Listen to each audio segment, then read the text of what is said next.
Hello, sự đây bạn ở đây mình ở này lâm ở lỏng à này khá nói như này này cái mưa tạch ở đây mà mưa yang mấy từ phía phía tham rừng tham nghe đây mà sai thì mỗi tao bạn cũng tôi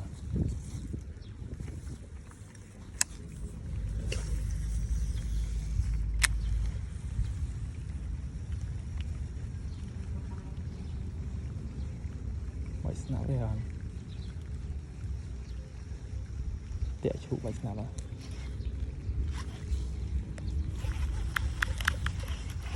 chuối mà ôi có rồi chơi cục mặc sai lịch bay nằm dối người tiếp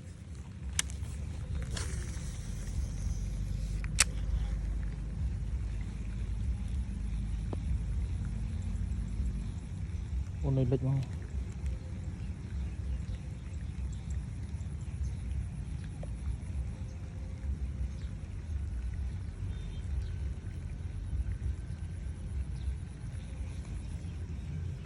phải thông đi lên phải tuyết lên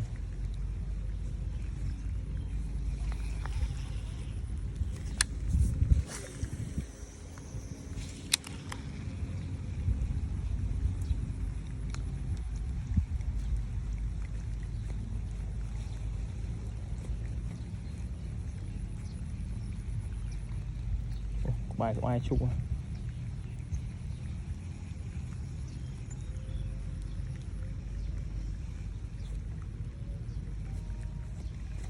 đấy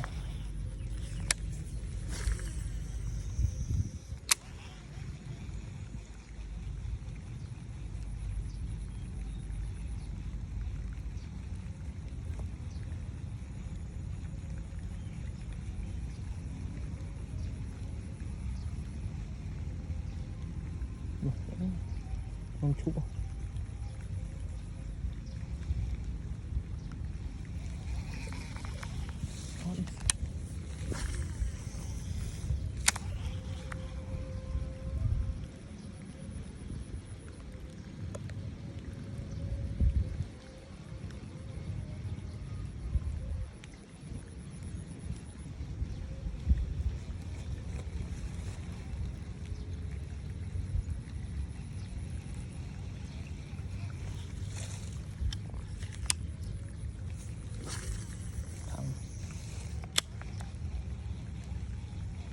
tham nó